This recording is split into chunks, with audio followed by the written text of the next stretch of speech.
आज एकादशी भी और बाबा की सोमवारी भी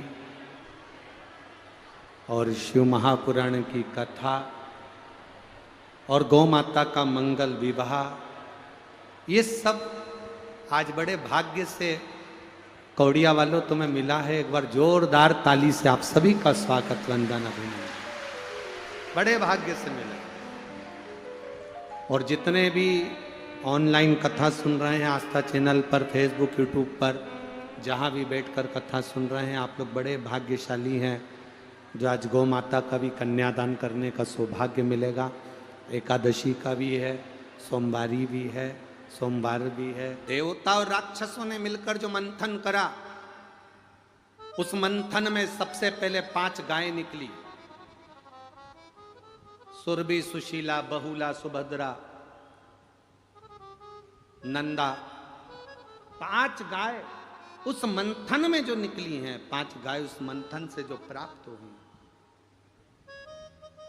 अब उन 5 गाय को देखा तो उसमें जो सुरभि गाय थी, कामधेनु, जिसको कामधेनु भी कहा गया, सुरभि को, बड़ी सुंदर थी, बड़ी सुंदर।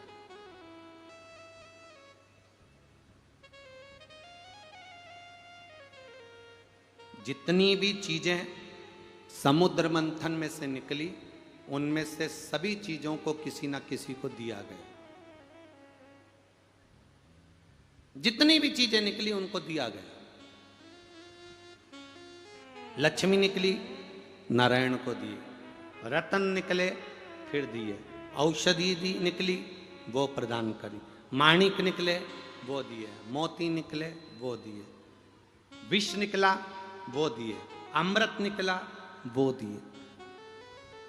जितनी भी चीजें मंथन के समय पर निकल रही थी, वो सब बांटी गई थी।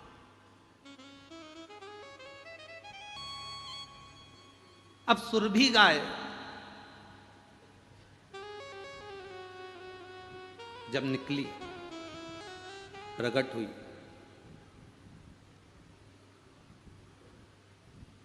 इसको संभाले कौन? क्योंकि अभी तो मंथन चालू है, अभी तो मंथन चल रहा है।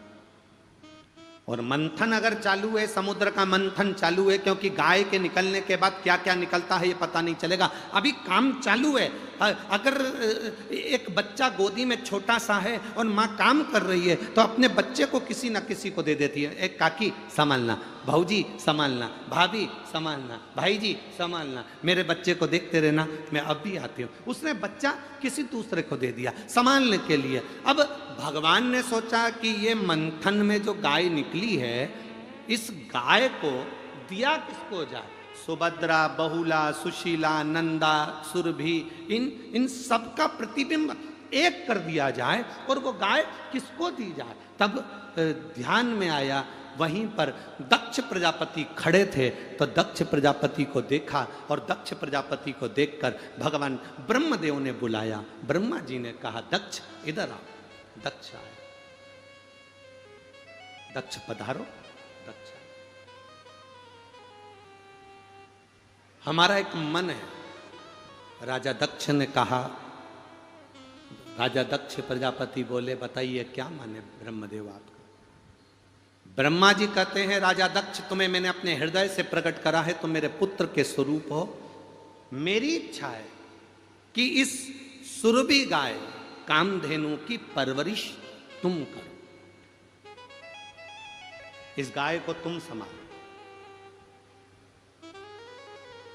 गाय, बेटी और लक्ष्मी, 3 चीजें। आप भी बोलो, गाय, बेटी, लक्ष्मी, 3 चीजें हमेशा सोच समझ कर देना।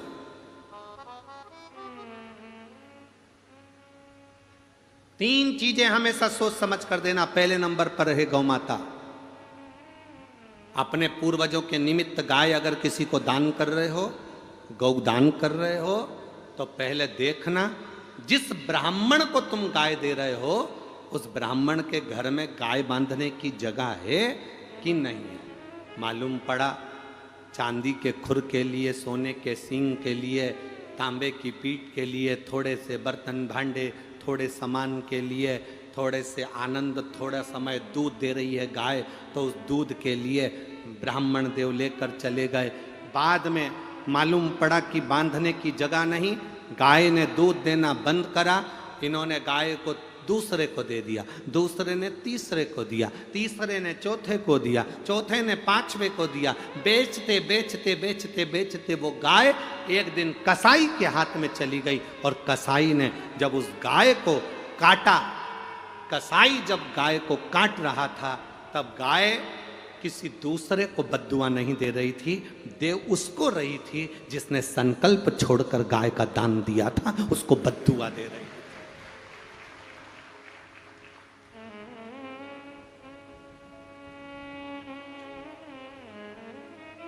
गाय 50 बार सोचना गौमाता को देने से पहले, गौमाता को देने से पहले 50 बार विचार करना कि गौमाता तुम्हारी सही जगह जा रही है कि नहीं जा रही है।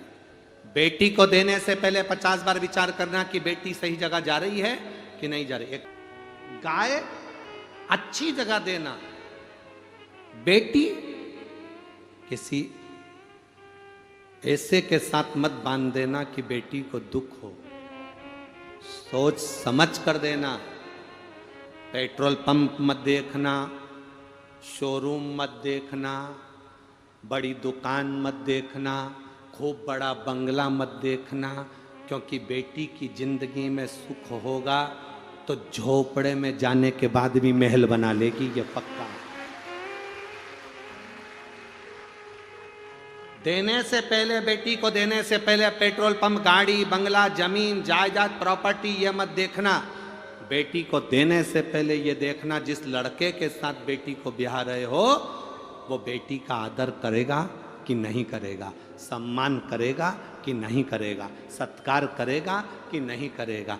मालूम पड़े बेटी तो ब्याह दी तो उसको सास ससुर कितने दिन के, देवर जेठ कितने दिन के, ननंद नंदोई कितने दिन के, बाराती आए कितने दिन के, रिश्तेदार कितने दिन के, रहना उसको पति के साथ है।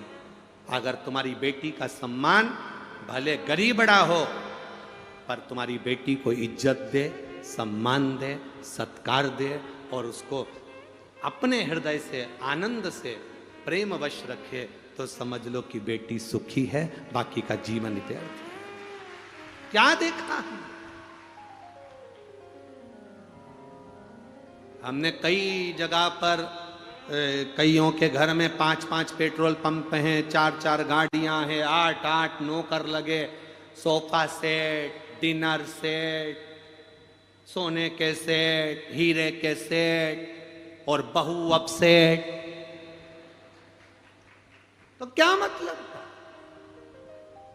वो धन, वो वैभव, वो सत्ता किस काम की अगर लड़की का हृदय दुख है तो?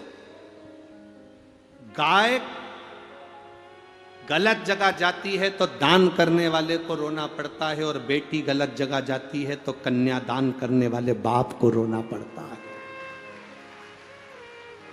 रोना पड़ेगा। तीसरे नंबर पर है लक्ष्मी, पैसा। किसी एरे गेरे नत्थु खेरे के हाथ में, ऐसे के हाथ में, कभी ऐसे के कटोरे में पैसा मत दे देना कि वो शाम को मदिरा की दुकान में तुम्हारे पैसे से मदिरा पी रहा हो, दारू का नशा कर रहा हो, जुआ खेल रहा हो, मांसाहार कर रहा हो, मदिरा पान कर रहा हो। ऐसे के कटोरे में कभी पैसा मत देना। ऐसे को तुम्हारा धन कभी मत देना कि वो तुम्हारे धन का सदुपयोग ना करे। भगवान की भक्ति में, भगवान के भजन में या भोजन में तुम्हारे पैसे को ना लगाकर खुद के व्यसन में, खुद की प्रसन्नता में, खुद के सुख में खर्च करे। ऐसी जगह धन मत देना। धन ऐसे को देना जहां तुम्हारी सही जगह पर लग सके, सही जगह पहुंच सके। उस धन की कीमत को समझो।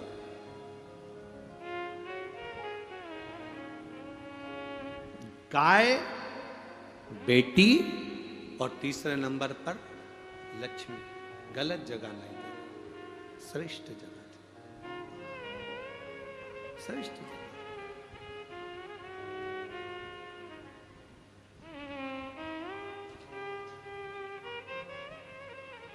पहले देखो कोई भूखा है कोई भूखा है, पहले उस भूखे के भोजन कराने का प्रयास करो। धन को सही जगह लगाओ, सही स्थान। और हम तो आप लोगों से भी कहेंगे, आप लोग अगर 1 रुपया भी दान करते हो, जितने लोग आस्था चैनल पर कथा सुन रहे हैं, फेसबुक यूट्यूब पर सुन रहे हैं, और जितने लोग आप यहाँ कथा सुन रहे हो, तुमने जो धन दान किया है, जिंदगी में एक बार सीहोर कुबेरेश्वर धाम आकर जरूर देखना कि सही जगह लग रहा है कि नहीं लग रहा। अपने धन का सदुपयोग हो रहा है, नहीं हो रहा। गौ माता ठाठ से रह रही कि नहीं रह रही, पंखे लगे कि नहीं लगे, गौ माता का स्नान हो रहा कि नहीं हो रहा, गौ माता चारा हरा खा रही कि नहीं खा रही। लोगों के भंडारे के लिए तुमने दान दिया तो लोग 20-20, 25-25 हजार आदमी रोज भोजन कर रहा है कि नहीं कर रहा, आकर जरूर देखना। अभी तो निर्माण कार्य चालू है, फिर भी बाबा की कृपा है, आने वाले समय में तो कुबेरेश्वर धाम पर मशीनों द्वारा भोजन बनना प्रारंभ हो जाएगा, तो 1 लाख व्यक्ति एक बार में भोजन कर कर बाहर निकल जाएगा। इतनी व्यवस्था करी जाए, आकर जरूर देखो कि तुम सही जगह लगा रहे हो कि नहीं लगा रहे। किसी आड़ी टेढ़ी जगह तुम्हारा दिया हुआ धन तो नहीं जा रहा। 50 बार विचार करना तब धन देना, 50 बार विचार करना तब बेटी देना, और 50 बार विचार करना तब गौमाता का दान करना। देने से पहले विचारना। ब्रह्मा जी ने दक्ष प्रजापति को बुलाया और दक्ष प्रजापति से कहा, दक्ष मेरा मन है कि मैं ये समुद्र मंथन में निकली हुई सुरभि गाय तेरे को देना चाहता हूं, तू रख सकता है। तो दक्ष प्रजापति ने कहा ब्रह्मा जी से, पिताजी आप कहते हो कि मैं गाय ले लूं, आप कहते हो कि मैं सुरभि ले लूं, आप कहते हो कि मैं कामधेनु ले लूं, आप कहते हो कि नंदा सुभद्रा बहुला ले लूं, मैं लेने को मना नहीं है, पर दुख आप मुझे दे रहे हो तो पहले समझ लो कि गाय मेरे पास रहेगी तो मैं पाल सकता हूं, मैं उसको पोष सकता हूं, मैं उसको आनंद में रख सकता हूं। तब ब्रह्मा जी ने कहा, सुनो दक्ष प्रजापति, तुम्हारी जो धर्म पत्नी है वीरणी, दक्ष प्रजापति तुम्हारी 2 धर्म पत्नी, एक वीरणी एक प्रसूति, तो तुम्हारी जो धर्म पत्नी है वीरणी, जिसके गर्भ से 60 कन्याओं का जन्म हुआ है। कितनी कन्या? 60। इतनी कन्याएं उसके यहां जन्मी। जब वो अपनी एक एक लड़की को इतने प्रेम से संभाल सकती है, एक मां अपनी एक एक बेटी से इतना प्रेम करती है जितना वो अपने बेटे से नहीं करती, तो मेरा विश्वास कहता है कि दक्ष प्रजापति तुम्हारी धर्म पत्नी वीरणी इस गौ माता को अपनी बेटी मानकर पाल पोस कर बड़ा कर सकती है, इसको संभाल सकती है।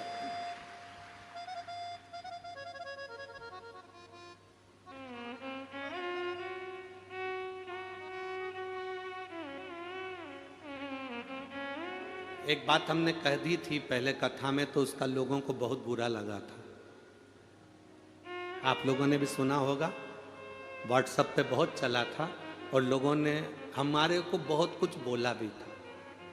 एक बात हमने कह दी थी कथा में,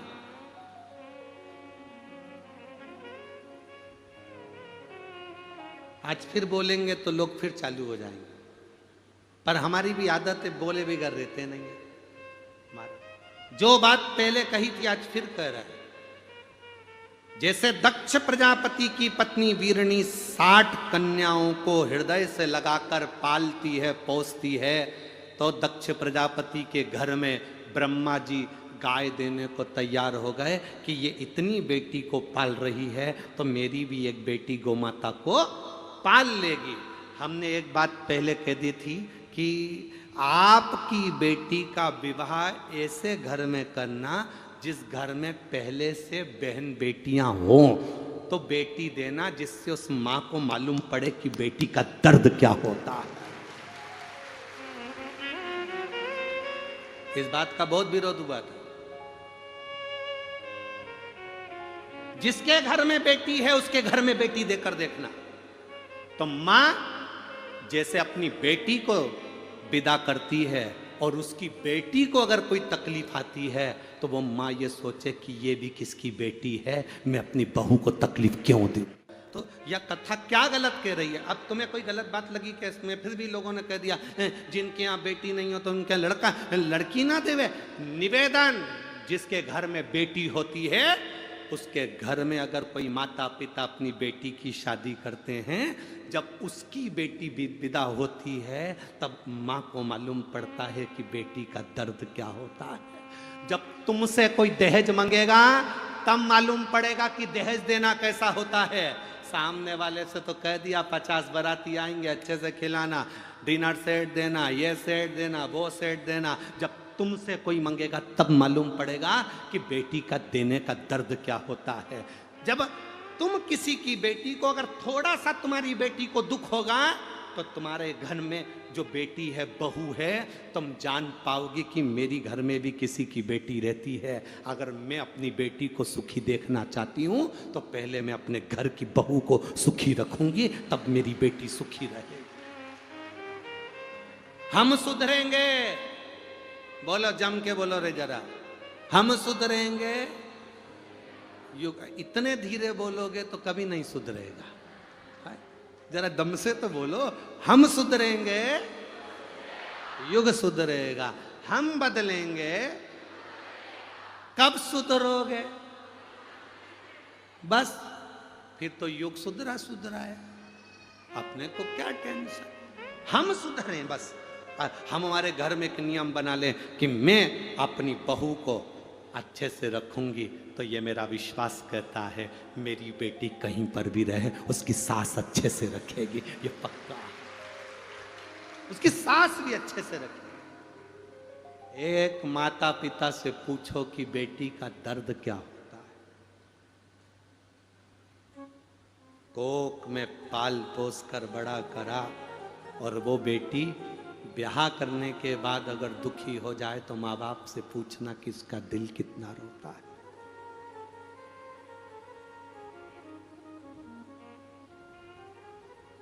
उसका दिल कितना रोता होगा, उसका हृदय कितना रोता होगा, उसका मन कितना रोता होगा, विचार करना जरा।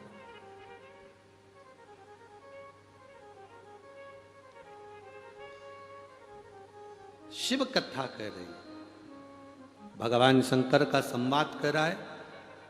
ब्रह्मा जी ने कहा तुम्हारी पत्नी वीरणी जब अपनी इतनी लड़कियों को पाल सकती है, श्रृंगार कर सकती है, पोष सकती है, तो मेरा विश्वास करता है कि तुम्हारी पत्नी वीरणी गाय को भी बेटी मानकर उसको अपने पास रख सकती है और गौ माता की सेवा कर सकती है। दे दो। दक्ष प्रजापति ने कहा मैं अपनी धर्म पत्नी वीरणी से पूछना चाहता हूं, तुम्हें ये बेटी मिलेगी, तुम इस बेटी का सम्मान करोगी, आदर करोगी, सत्कार करोगी? तुम्हें सुरभि कामधेनु गाय मिल रही है, तुम इस बेटी का आदर करोगी? वीरणी को बुलाया गया और वीरणी ने आते से ही जब गौ माता को देखा, सुरभि को देखा, कामधेनु को देखा, इतनी सुंदर सुरभि गाय, इतनी सुंदर कामधेनु। अब सुरभि कामधेनु थी, सुरभि का एक भाव था कि वो अपने स्त्री स्वरूप में आ जाती थी। सुरभि की सबसे बड़ी बात यह थी कि उससे जो मांगा जाता था कामधेनु गाय से, वो दे देती थी। किसी ने भोजन मांगा, दिया, सेना मांगी, दिया, कुछ मांगा, दिया। और कभी वो सुरभि, वो कामधेनु, वो अपने स्त्री स्वरूप में दो चोटी बांधकर, सुंदर स्त्री का स्वरूप, हाथ में ग्रास लेकर, एक हाथ में कमल का फूल लेकर, दूसरे हाथ में उसने ग्रास रख रखा है, एक हाथ में कमल का फूल रख रखा है, तीसरे हाथ में कमंडल रख रखा है, चौथे हाथ से वो आशीर्वाद दे रही है। ऐसी सुरभि माँ, ऐसी माँ कामधेनु अपने स्त्री स्वरूप में आ जाती थी। तो माँ ने देखा, वीरणी ने देखा, इतनी सुंदर बेटी अगर मुझे मिल रही है तो मेरी 7 बेटियों के साथ ये बेटी भी मेरे लिए पूजनीय होगी और इसको मैं पाल पोस कर बड़ा करूंगी। ये बेटी मुझे दो। वीरणी देखते से ही ब्रह्मा जी से कर रही है, ये गौ माता मुझे दे दो, ये सुरभि मुझे दे दो, मेरी बेटियों में ये बेटी शोभायमान होगी, इस बेटी की शोभा होगी। छोटी सी सुरभि मां, छोटी सी कामधेनु गाय, छोटी सी बेटी आज वीरणी लेकर चल दी। धीरे धीरे धीरे धीरे उसको बड़ा करने लगी, बड़ा कर, धीरे धीरे बड़ा कर रही। जैसा लाड़ अपनी बेटियों से लड़ाती है, वैसा लाड़ अपनी सुरभि से लड़ाती है, बिल्कुल बेटी जैसी, बेटी की तरह। एक स्त्री के स्वरूप में वो कामधेनु रह रही है, वो बेटी के स्वरूप में वो सुरभि रह रही है, बिल्कुल सुंदर, छोटी सी, लहंगा पहनी, चोली पहनी, बिंदी लगाई, कानों में कुंडल पहनी, गले में माला पहनी, सुंदर आनंद में। और जिस घर में बेटियों की किलकारी गूंजती है, उस घर में यमराज की गदा कभी नहीं गूंजती है। बेटियों की किलकारी गूंजना चाहिए। घर में अगर बेटी जन्म ले तो बेटे के जन्म से ज्यादा उत्सव बेटी के जन्म का मनाना, क्योंकि बेटा एक कुल को तारता है और बेटी दो कुल को तार कर चलती है। बेटे के जन्मदिन पर जितने फटाके फोड़ो, उससे दुगने फटाके बेटी के जन्मदिन पर फूटना चाहिए। पर करें क्या महाराज, बेटा हो जाता है तो लोगों को कहे बेटा हो गया, छोरा हो गया, छोरा हो गया, और बेटी हो जाए तो हाथ में जो दूध की टंगल रहती वो भी नहीं हिलती, तो मुंडा क्या खा खिले। बेटी हो, किसी किसी के यहां तो करोड़ों का धन होता है और बेटी हो जाए तो ऐसा मुंह उतर जाता, करोड़ों का धन, और उसके बाद भी बेटी हो गई। महाराज जी बेटी हो गई। हमने कहा भगवान की बड़ी कृपा हो गई, तुम्हारे घर बेटी हो गई, इतना सारा धन है, कम से कम कन्यादान में लगाओगे तो कोई पाप भी करा होगा तो पुण्य में तो बदल जाएगा। अच्छा है बेटी हुई है, यह पुण्यता है तुम्हारी, यह आनंदता है तुम्हारी।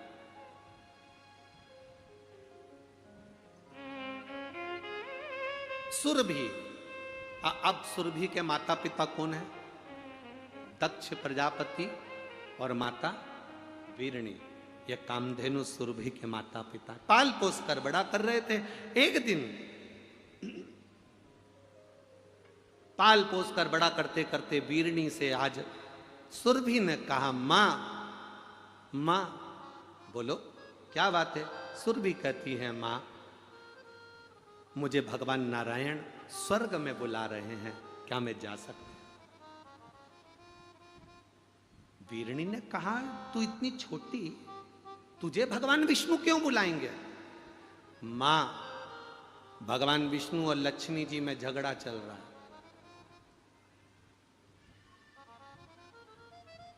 क्या झगड़ा चल रहा है? लक्ष्मी जी कह रही हैं मैं सर्वश्रेष्ठ हूं, नारायण कह रहे हैं तू सर्वश्रेष्ठ नहीं।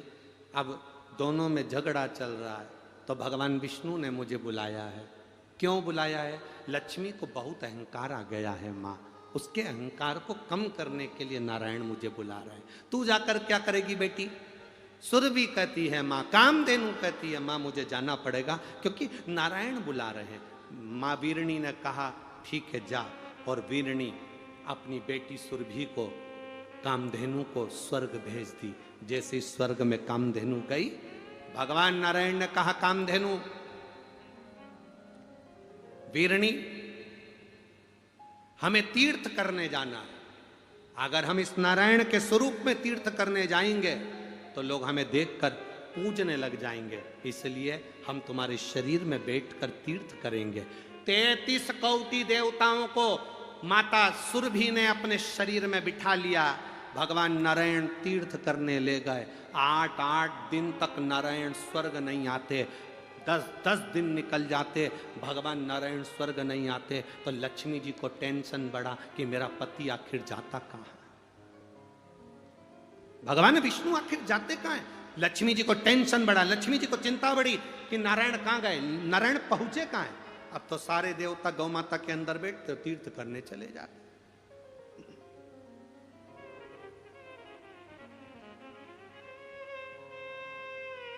तीर्थ करने चल दिया। अब वो तो अलमस्त होकर आनंदित होकर चले तीर्थ करने के लिए।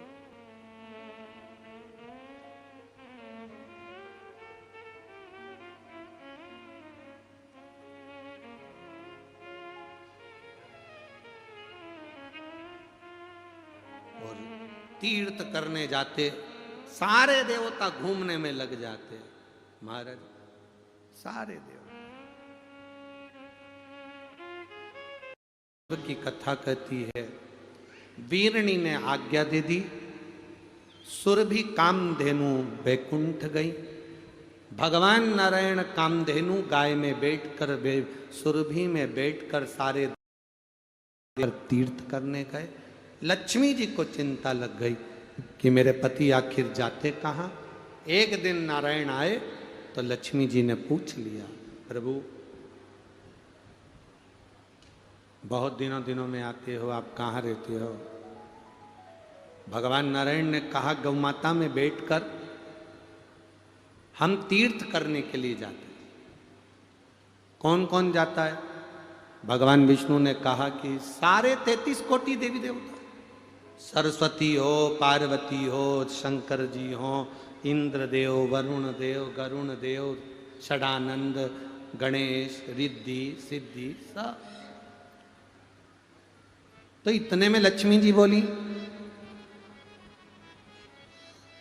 हमें तो आप लेकर जाते ही नहीं हो। भगवान विष्णु ने कहा, लक्ष्मी गाय का पूरा शरीर देवताओं से भरा पड़ा, जगह नहीं है, इसलिए हम तुम्हें बिठाए नहीं। लक्ष्मी जी बोली, कुछ भी हो जाए, मुझे गौ माता में बैठकर तीर्थ करने जाना है, आप मुझे गाय के अंदर बिठाइए।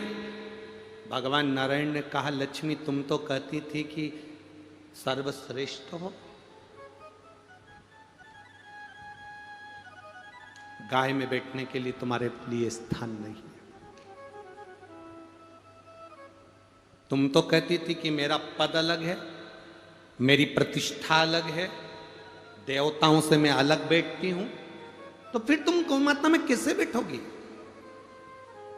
नहीं, मुझे गौमाता में बैठना है, आप मुझे बिठा। तब भगवान नारायण ने कहा कि अगर गाय में बैठना है तो केवल एक ही जगह खाली पड़ी है, गाय का गोबर। अगर तुम चाहो तो गाय के गोबर में बैठ जाओ। लक्ष्मी कहती है, मैं राजरानी, मैं पटरानी लक्ष्मी, दुनिया का भंडार भरने वाली गाय के गोबर में बैठूंगी। भगवान विष्णु ने कहा, बैठना हो तो बैठ जाओ, 3 देवता और घूम रहे हैं, कुर्सी एक ही है। अगर वो बैठ गए तो तुम नहीं बैठ पाओ, बैठना हो तो बैठो। तब माता लक्ष्मी ने नारायण जी से कहा, मैं गाय के गोबर में बैठने को तैयार हूं, पर गोबर को कोई आशीर्वाद तो दे दो। भगवान विष्णु ने कहा, मैं क्या आशीर्वाद दूंगा, आशीर्वाद तो देव अधिदेव महादेव देंगे। शंकर भगवान ने गाय के गोबर को आशीर्वाद दिया, लक्ष्मी तो गाय के गोबर में बैठी है, इसलिए जिसका आंगन, जिसका पूजन का स्थान गाय के गोबर से लीपा जाएगा, उसके घर में संपदा की कमी नहीं आएगी, लक्ष्मी का निवास है। अब सुरभि वापिस आने लगी अपनी मां के पास में, वीरणी के पास में। सुरभि वापिस आ रही अपनी माता के पास, और जब सुरभि अपनी माता के पास वापिस आने लगी, तभी सुरभि को आते हुए उसी समय पर राजा दिलीप सूर्यवंश के वहां से निकल कर आ रहे थे। राज्य को जीत कर राजा दिलीप निकल कर आ रहे थे, और उन्होंने सुरभि गाय को, कामधेनु को देख कर भी प्रणाम नहीं किया। उन्होंने सुरभि गाय को, कामधेनु को देखकर प्रणाम नहीं।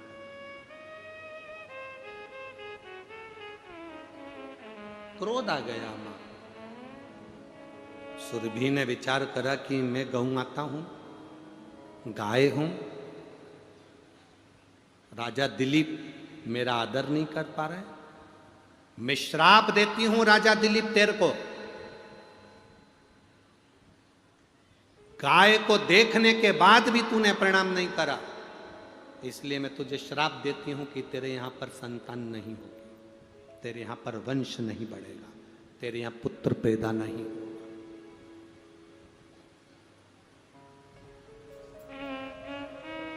तेरे घर में औलाद नहीं होने वाली।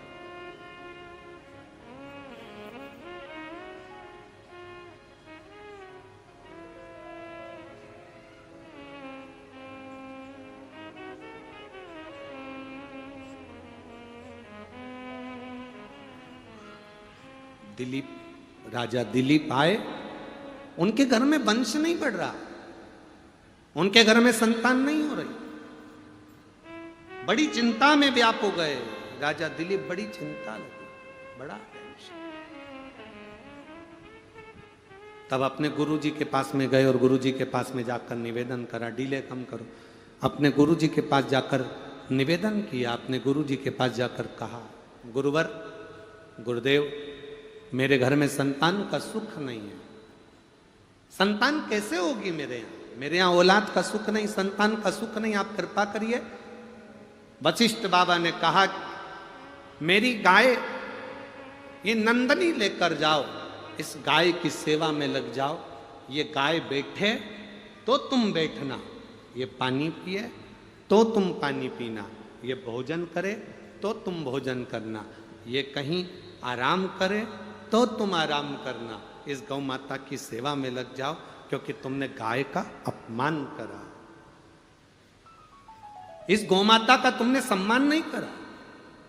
सनातन हिंदू धर्म कहता है, हमारा राष्ट्र कहता है, हमारा सनातन धर्म कहता है, गौ माता अगर बीच राह में कहीं दिख भी जाए तो हमारी गाड़ी को स्लो कर कर पहले उसको प्रणाम कर लेना चाहिए कि मां तेरी कृपा, तुझ में 33 कोटि देवता विराजमान है, तेरे अंदर 33 कोटि देवी देवता विराजे हैं, मां तू करुणा करना, मां ऐसी कृपा करना कि मेरी झोली खुशियों से भर आ जा। किसी शुभ कार्य के लिए जा रहे हो, गौ माता का स्पर्श कर कर जाइए, कार्य में सफलता होती है।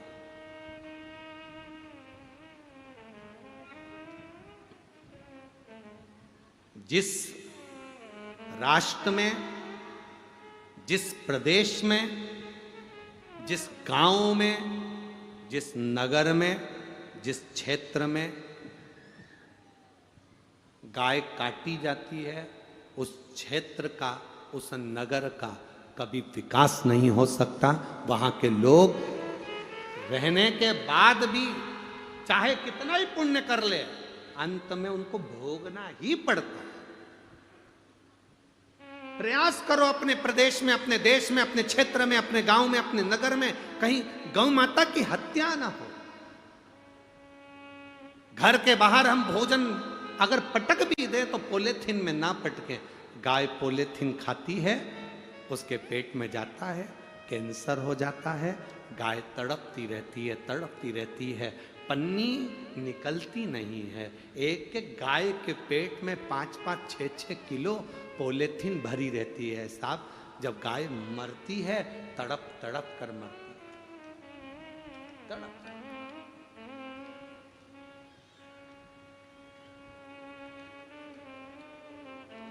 बहुत सावधानी की जरूरत है मेरी माताओं।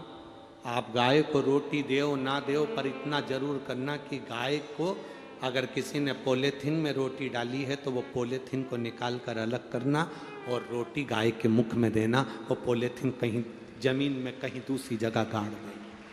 पॉलीथीन, पन्नी जमीन में भी अगर पड़ी है तो 15 दिन, 20 दिन, 1 महीना, 2 महीना, 4 महीना, 6 महीना, 8 महीना, 10 महीना, 1 साल निकल जाए तो भी पॉलीथीन खराब नहीं होती। वो पन्नी के अंदर, जमीन के अंदर सड़ती रहेगी पर वो खराब नहीं होगी। वो जैसी है वैसी छार छार हो जाएगी, पर पॉलीथीन पॉलीथीन ही रहेगी। गौ माता के पेट में पॉलीथीन जाती है, उसको कैंसर हो जाता है।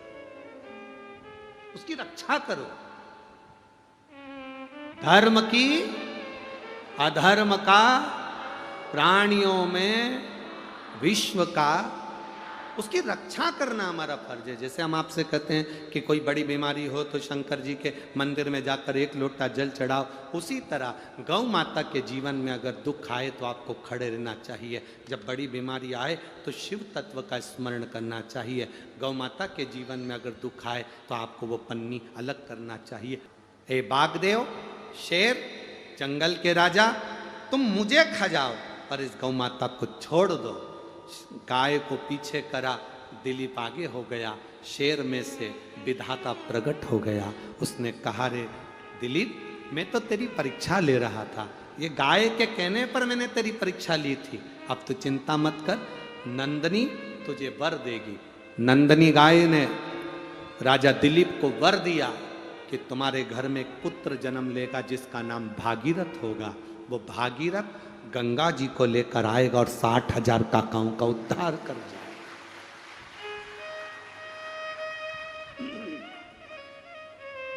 गौ माता की कृपा से भागीरथ जैसा पुत्र हुआ।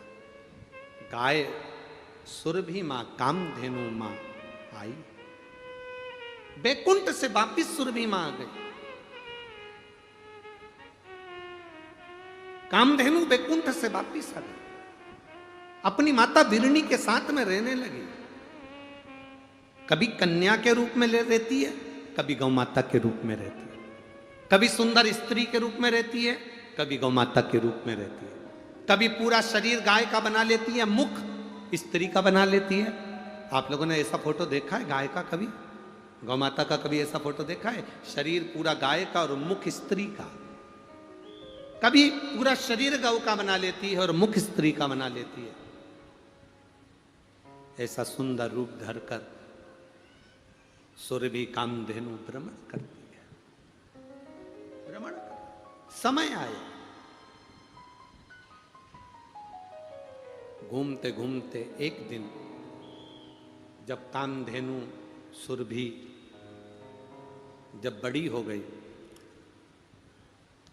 और कामधेनु सुरभि जब बड़ी होती है, कामधेनु सुरभि जब बड़ी हुई तब अपनी माता से आज्ञा पाकर अपनी बहनों के साथ में भ्रमण करने के लिए मृत्यु लोक में घूमने के लिए चली। घूमने के लिए चली। पहले गोचरण के लिए, गौ माता के चरने के लिए बड़ी सी भूमि होती थी। गोचरण के गौ माता को चरने के लिए बड़ी सी भूमि सरकार के द्वारा छूटी जाती थी। आज के जमाने में भी वो जमीन गौ माता के चरने के लिए गौचरण भूमि पहले छोड़ी जाती थी। बड़े बड़े सेठ, साहूकार, बड़े बड़े लोग जिनके भगवान ने खूब भंडार भर के रखे हैं, वो गौ माता को चरने के लिए जमीन देते थे कि इसमें गाय चरेगी। पर धीरे धीरे जमीन की कीमत बढ़ती गई, बढ़ती गई, बढ़ती गई, तो जो सरकार गाय के चरने के लिए जमीन छोड़ती थी उस पे भी लोग कब्जा कर लेते हैं और अपना घर बनाकर बैठ जाते हैं। गाय के हिस्से को भी लोग अपना हिस्सा मानकर खा जाते हैं। गौ माता के हिस्से को भी खा।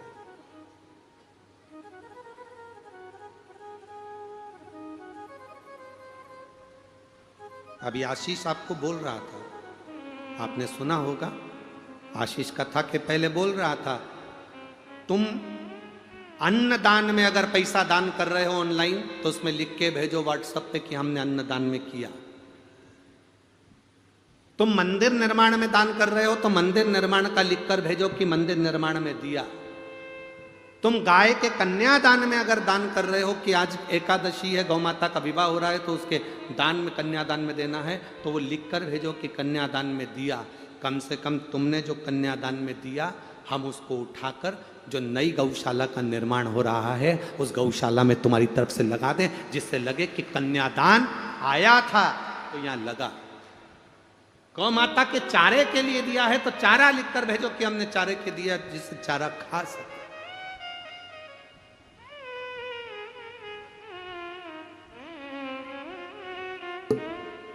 ले लेना और उस लिए हुए धन को सही जगह लग जाए, गाय का गाय में लगे, अन्न का अन्न में लगे, निर्माण का निर्माण में लगे, तो समझो कि जिंदगी सार्थक है। मालूम पड़े ले लो और बाद में फिर भोगना पड़े तो जिंदगी नरक जैसी निकलती हो, जिंदगी सार्थक नहीं होती। बहुत सोचना पड़ता है, समझना पड़ता है, कोई सहजता नहीं है हमारा।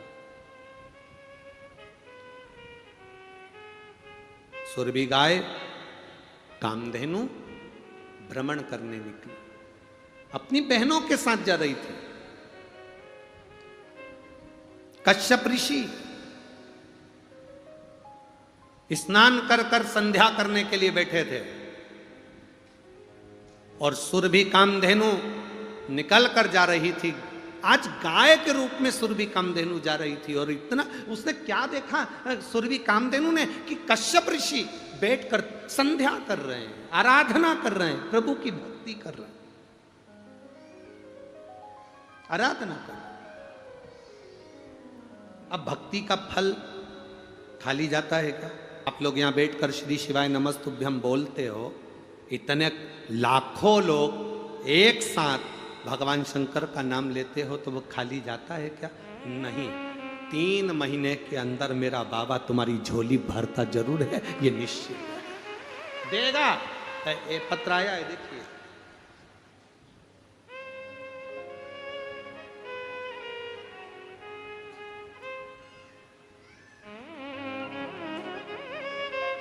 किसी के फेफड़ों में गठान आ जाती है, कभी मौका मिले तो 26 अक्टूबर से जो अहमदाबाद गुजरात में जो कथा होगी 2 बजे से 5 बजे तक टीवी पर आएगी, उसको सुनना। जिसने शरीर में अगर रोग हो तो केवल प्रेम से एक सफेद फूल लेकर कथा को सुनना और वो पुष्प शंकर जी के मंदिर में भेज देना। उसके 15 दिन में शरीर के रोग में अंतर आया कि नहीं आया, जांच कराकर जरूर बताना कि अंतर मिला कि नहीं। उस कथा का नाम, जो अहमदाबाद गुजरात में जो कथा होगी 26 अक्टूबर से, उसका नाम हमने चंद्रशिव महापुराण की कथा दी। रोग मुक्ति के, कैसा भी रोग उसका फल क्या होता है, श्रवण। सुरभि घूम रही थी, कश्यप मुनि को देखा, कश्यप बाबा को देखकर, कश्यप ऋषि को देखकर, सामने बैठे हुए कश्यप बाबा संध्या कर रहे थे। सुरभि उनकी आराधना को देखकर प्रसन्न होकर उसने अपने दूध को पृथ्वी पर गिराया।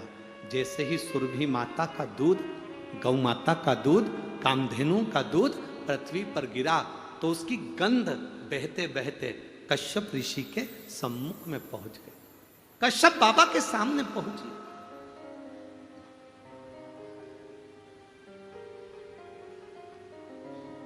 कोई कोई गाय ऐसी होती है, एक व्हाट्सएप पे हमने गुजरात की एक गाय को देखा था, शंकर जी के मंदिर में जाती है, शंकर जी के मंदिर का प्रसाद खाती है। पशुपति व्रत हो रहे हैं ना आजकल, तो पशुपति व्रत में बहुत सारा प्रसाद चढ़ जाता है, तो पंडित जी उसको पशुपति व्रत का प्रसाद लाकर खिलाते हैं और उसके थन के नीचे बर्तन लगा देते हैं। गाय के थन को हाथ भी नहीं लगाते और गाय दूध देना प्रारंभ कर देती है।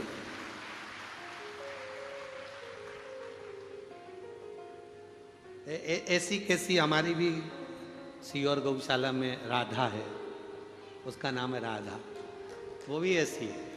बस गौशाला में हम पहुंचे और आवाज लगाया राधा, जो राधा कहा तो जब अगर हमारे तो ग्वाले उन कहते हैं गुरुजी आप राधा मत बोला करो, पूरा दूध निकाल देती है पत्थर पर। राधा जब बोला करो जब हम बर्तन नीचे लगा दें, तो जैसे ही चमके चिल्ला दिया राधा, और बस उसने देखा और दूध की धार लगा। सुरभि ने अपना दूध पृथ्वी पर दिया, दूध दिया तो गंध कश्यप मुनि के नासिका तक पहुंची। कश्यप मुनि का नियम था, भगवान को जब भी कुछ देते थे जो उनको अच्छा लगता था वो शंकर जी को दे देते थे। कश्यप मुनि को वो गंध अच्छी लगी तो उन्होंने संध्या करते करते भगवान शिव को गाय के दूध की गंध शंकर जी को समर्पित कर दी। दिल से दे दी कि भोलेनाथ ये तुम्हारी है, ये तुम्हारी है, दिल से दे दी।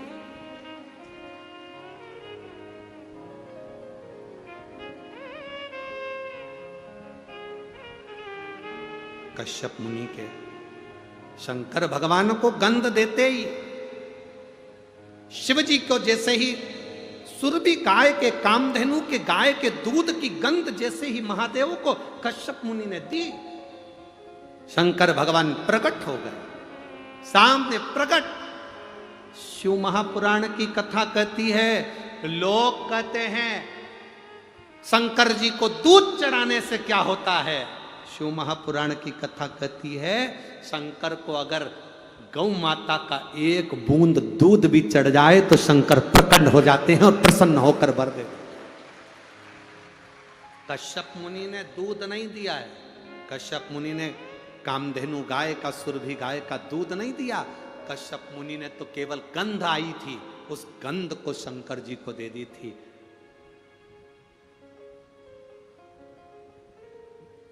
गंध शिव को दी, और वो गंध ओम, वो महामृत्युंजय मंत्र का स्मरण करते हो, ओम।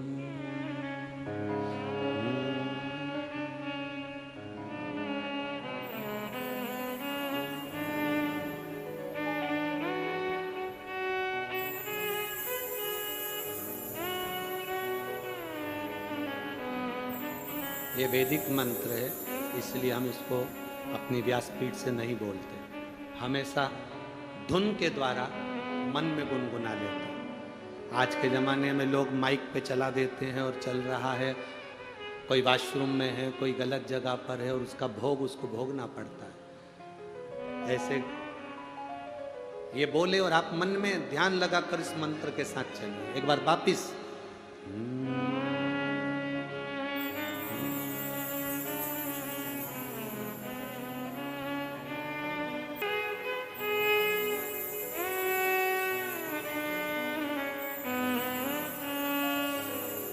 अब शिव को गंध मिली, शंकर प्रकट हो गए। कश्यप बाबा मांगो तुम्हें क्या चाहिए। कश्यप जी कहते हैं मैंने आपको जो गंध दी है वो मांगने के लिए नहीं दी, मुझे अच्छी लगी आपको दे दी।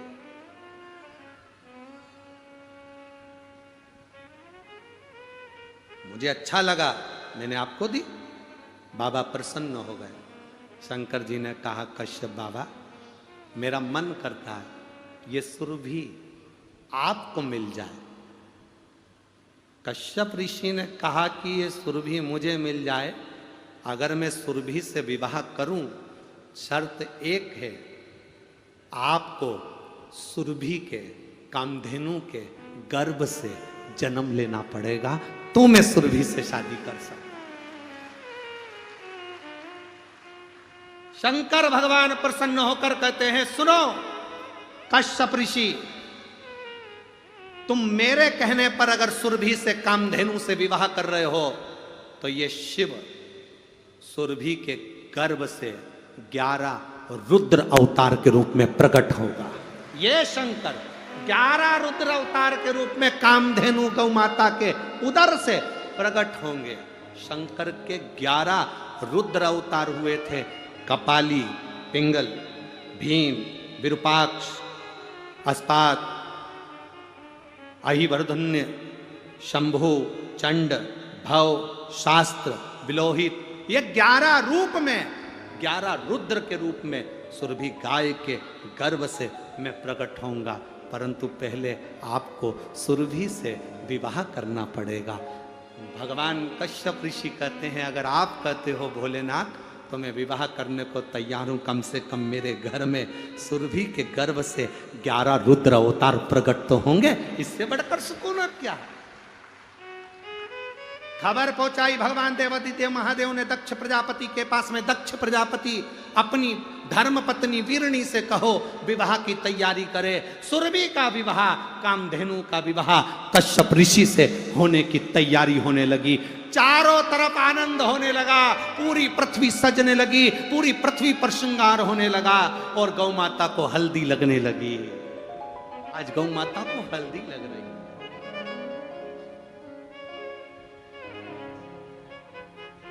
सुंदर ओढ़नी गौ माता को, ओ मैया श्रृंगार तेरा लाल है, ओ मैया श्रृंगार तेरा लाल है। चूड़ा भी लाल तेरी चुंदड़ी भी लाल है।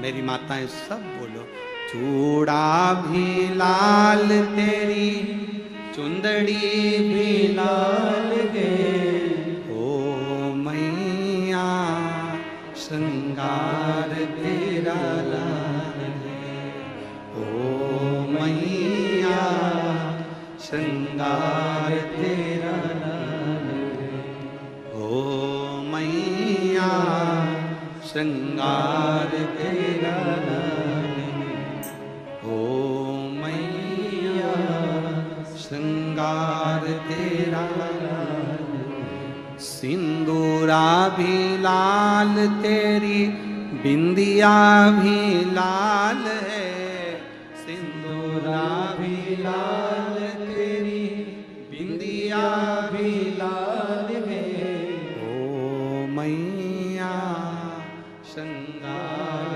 तेरा लाल है, ओ मैया श्रृंगार तेरा लाल।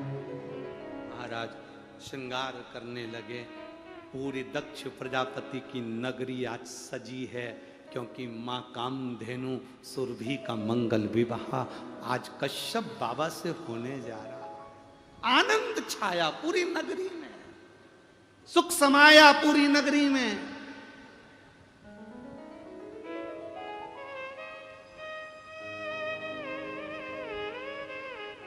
सुरभि अपने पिता दक्ष प्रजापति से गले लगकर कहती है, बाबुल क्या मैं आपको भारी लग रही हूं जो मेरा विवाह कर रहे हो? क्या मैं आपको भारी लग रही हूं? दक्ष प्रजापति कहते हैं, ये जगत की रीति है बेटी, बाप के घर में बेटी रहती है उसको शादी कर कर विदा करना पड़ता है। कुंवारी रहती है तो बाप के ऊपर ना जाने कौन सा भाव प्रकट हो जाता है, इसलिए मैं विदा कर। सुरभि कहे, अरे कैसो अमीर साहूकारो मारा बाबुल, बेटी धरी ना जाए। कैसो अमीर साहूकारो मारा बाबुल, बेटी धरी ना जाए। शीश का बेंदा बाबुल हमको दीजे, अरे चूड़ा रतन जड़ायो रे मारा बाबुल, बेटी धरी ना जाए। कैसो अमीर साहूकार मारा बाबुल, बेटी धरी ना जाए। दक्ष प्रजापति सुरभि को गले लगाकर मंडप में ले गए। सुंदर आनंद से शहनाइयां बज रही हैं, नगाड़े बज रहे हैं, मंगल विवाह हो रहा है। देवता पुष्पों की वृष्टि कर रहे, गंधर्व गान कर रहे। कश्यप बाबा के साथ में मां कामधेनु सुरभि का मंगल विवाह पाणी ग्रहण संस्कार हो रहा है। और दक्ष प्रजापति वीरणी के साथ में बैठकर कन्यादान कर रहे हैं। कन्यादान सुरभि अपने बाबुल को देख रहे हैं, बेटी का कन्यादान हो। अरे किस्मत वाले हो रे कोड़िया वालों, छत्तीसगढ़ वालों किस्मत वाले हो। ये गौ माता के विवाह की कथा आज तक ना तो किसी टीवी पर आई है, ना कभी किसी सीरियल में दिखाई है, और ना कभी किसी जगह पर हुई है। किस किस्मत वाले हो, ये सोमवार के दिन, एकादशी के दिन गौ माता के मंगल विवाह की कथा सुनकर आज आपको कन्यादान करने का मौका मिल रहा है। अपनी झोली में आज प्रेम से कन्यादान करो, भाव के साथ।